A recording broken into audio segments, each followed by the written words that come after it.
Hello বন্ধুরা, আসসালামু আলাইকুম। আমি আহসান আহাদ, আশা করি আপনারা সবাই ভালো আছেন। আমি আপনাদের কাছে একটা প্রশ্ন করি, আপনার এলাকায় কি মুদি দোকান কম না বেশি? তবুও কিছু দোকানে সবসময় ভিড় লেগে থাকে কেন? হ্যাঁ, কখনো কি ভেবেছেন একই এলাকা থেকে কেন বেশি মুদি দোকান বেশি চলে আর কিছু দোকান টিকতেই পারে না?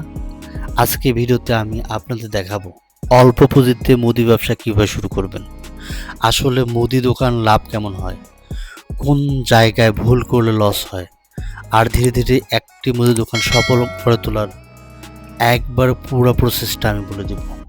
কথা দিচ্ছি, ভিডিওটা শেষ অবধি দেখলে মুদি দোকান নিয়ে আপনার মাথায় যে কনফিউজ রয়েছে সেটা অনেকটাই ক্লিয়ার হয়ে যাবে। মুদি দোকান কেন করবেন? হ্যাঁ বন্ধুরা, মুদি ব্যবসা হলো এমন একটি ব্যবসা যেটা কখনো বন্ধ হয় না। আজকে মানুষ মোবাইল না কিনলে চলবে, নতুন কাপড় না কিনলে চলবে, কিন্তু চাল ডাল তেল লবণ সাবান এগুলো একদিন না ব্যবহার করলে চলবে না। এই কারণেই গ্রাম বা শহরে, গরিব হোক বা ধনী, সব মানুষই মুদি দোকানে যেতে হয়। অনলাইনে বড় বড় প্ল্যাটফর্ম এসেছে, তবুও পাড়ার সেই মুদি দোকান কখনো এখনও টিকে আছে, কারণ মানুষ চায় কাছাকাছি পরিচিত বিশ্বাসযোগ্য দোকান। এটাই হচ্ছে মুদি ব্যবসার সব থেকে বড় শক্তি। মুদি দোকান শুরু করার আগে মানসিকভাবে প্রস্তুতি নিন। এখন খুব গুরুত্বপূর্ণ একটা কথা বলি, মুদি দোকান মানে কিন্তু চেয়ারে বসে থাকা না, সকাল থেকে রাত পর্যন্ত দোকান খোলা রাখা না, কাস্টমার সাথে কথা বলা, হিসাব রাখা, স্টক দেখা। প্রথম 2-3 মাস হয়তো খুব বেশি লাভ দেখতে পারবেন না, কিন্তু কথা দিচ্ছি যদি ধৈর্য ধরে লেগে থাকতে পারেন তাহলে এই ব্যবসা আপনাকে নিয়মিত আয় দিতে শুরু করবে।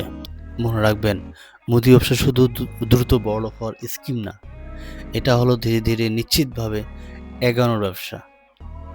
এরপরে যে কথাটা বলবো, পরিকল্পনা বাজেট, আসলে কত টাকা লাগবে এটা আসলে সবারই মনে প্রশ্ন থাকে। আমি এই কনসেপ্টটা ক্লিয়ার করছি। এখন আসি সব থেকে কমন প্রশ্নে, কত টাকা লাগবে ভাই? সোজা করে বলি, যদি গ্রামে মুদি দোকান দেন তাহলে 30,000 টাকা থেকে 70,000 টাকার মধ্যে শুরু করা সম্ভব।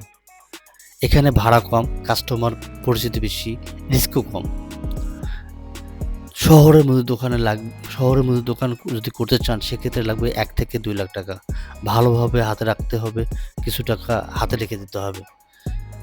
এখানে ভাড়া, ডেকোরেশন এবং বেশি পণ্যের চাপ রয়েছে। একটা গুরুত্বপূর্ণ টিপস দেই, সব টাকা একসাথে মাল তুলবেন না।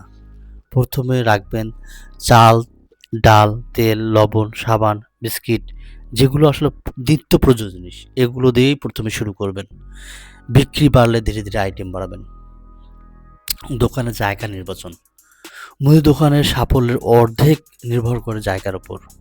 ভালো জায়গার কিছু লক্ষণ রয়েছে, মানুষের চলাচলের ভিড়, 3 রাস্তার মোড়, বাজার, স্কুল, মাদ্রাসার আশেপাশে, ঘনবসতি এলাকা হলে আরও ভালো হয়।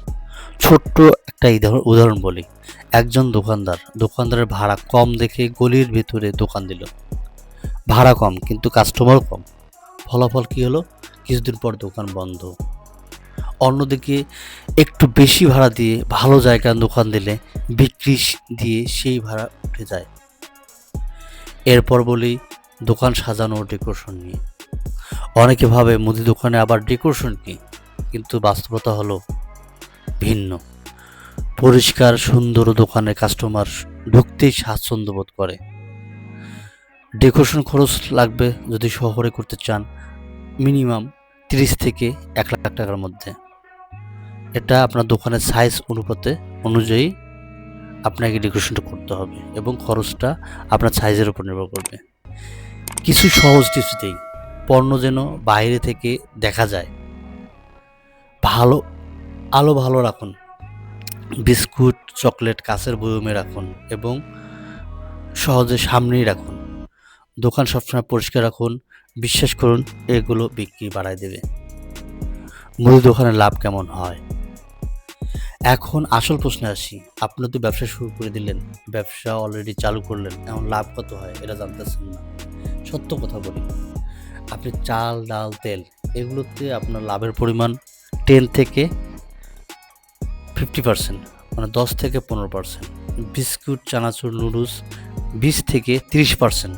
কসমেটিক্স, খেলনা আইটেম এটা 25 থেকে 30% পর্যন্ত হয়ে থাকে। কাঁচামাল ও সবজি এটা 30 থেকে 50% পর্যন্ত হয়ে থাকে। এখানে একটা কথা মনে রাখবেন, লাভ পণ্যে না, ঘুরতি টাকায়। আপনার টাকা যত রিসাইকেলিং হবে তত আপনার ইনকাম বাড়বে, তত আপনার লাভের পরিমাণও বাড়বে। 1 প্যাকেট চাল বিক্রি করে লাভ কম, কিন্তু যদি 20 বার বিক্রি হয় তাহলে মাস শেষে লাভ কত টাকা দাঁড়ায়?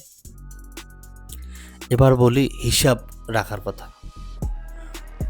অনেক দোকান লস করে শুধু এক কারণে। কারণটা কি জানেন? হিসাব ঠিকভাবে না রাখার কারণে। কে বাকি নিল, কে কত টাকা দিল, আপনার স্টকে মাল কতটুকু রয়েছে, এগুলো সব লিখে রাখতে হবে। আপনি এটার জন্য খাতা ইউজ করতে পারেন, অথবা অনেক ধরনের মোবাইলে ফ্রি অ্যাপস রয়েছে, যেমন টালি খাতা অ্যাপস এবং অন্যান্য অ্যাপস রয়েছে, আপনি এগুলো ব্যবহার করতে পারেন। প্রতিদিন মাত্র 20 মিনিট হিসাব করলেই অনেক বড় লস থেকে আপনি বেঁচে যাবেন। এখন বলি, আপনি ব্যবসা কি অনলাইন এবং অফলাইন দুটোতেই করবেন, নাকি একটাতে করবেন? এখন সময় বদলিয়েছে। আপনি চাইলে ফেসবুক পেজ খুলে আপনার এলাকা মানুষের জন্য হোম ডেলিভারি দিয়ে আপনি ব্যবসা করতে পারেন। বিশেষ করে চাল, ডাল, নিত্য প্রয়োজনীয় জিনিস অনলাইনে ভালো চলে। ছোট দোকান থেকেও বড় সুযোগ তৈরি করা সম্ভব। মুদি দোকান সফল করার বাস্তবতা কয়েকটি টিপস দেব। কিছু বাস্তব কথা বলি। অযথা বাকি দিবেন না। কাস্টমার সাথে ভালো ব্যবহার করুন। ওজনে কম দিবেন না। পচা বা পুরনো বা ডেট এক্সপায়ার জিনিস রাখবেন না। স্টক ফাঁকা হওয়ার আগেই মাল উঠাবেন। মনে রাখবেন, একজন কাস্টমার খুশি মানে কি আপনার আরও পাঁচটা কাস্টমার খুশি। তাই কাস্টমারের সঙ্গে ভালো ব্যবহার করবেন, হাসি মুখে কথা বলবেন, তাদের সঙ্গে ভালো আচরণ করবেন। দেখবেন যে একটা ভালো কাস্টমার আপনাকে আরও কয়েকটা ভালো কাস্টমার কিনে দিবে। বন্ধুরা, সব দোকান একদিনেই বড় হয় না। প্রতিটা সফল মুদি দোকানও একদিন ছোট টিনের চালা থেকে শুরু হয়েছিল। আপনি যদি সৎ থাকেন, ধৈর্য ধরেন আর নিয়ম মেনে চলেন, মুদি ব্যবসা আপনাকে নিরাশ করবে না। তাই আপনারা যদি কোনো ব্যবসার আইডিয়া পাচ্ছেন না, তাহলে আমি মনে করি আপনি খুব দ্রুত সময়ে আপনি মুদি দোকানটা চালু করে দেন। আপনি ধৈর্য ধরে দোকানটা চালু করেন এবং আপনার যতটুকু পুঁজি রয়েছে ততটুকু অনুপাতে ধৈর্য সহকারে আপনি ব্যবসা করেন, অবশ্যই আপনি সফলতা লাভ করবেন। আমার এই ভিডিওটা ভালো লাগলে লাইক করুন, কমেন্ট করুন। আপনার যে বন্ধু ব্যবসা করতে আগ্রহী তাকে ভিডিওটা শেয়ার করে দিন। আর এমন বাস্তব আইডিয়া পেতে আমার চ্যানেলটি সাবস্ক্রাইব করুন। আমি আহসান আহাদ, দেখা হবে পরের ভিডিওতে। ততক্ষণ অবধি ভালো থাকবেন, সুস্থ থাকবেন। আল্লাহ হাফেজ।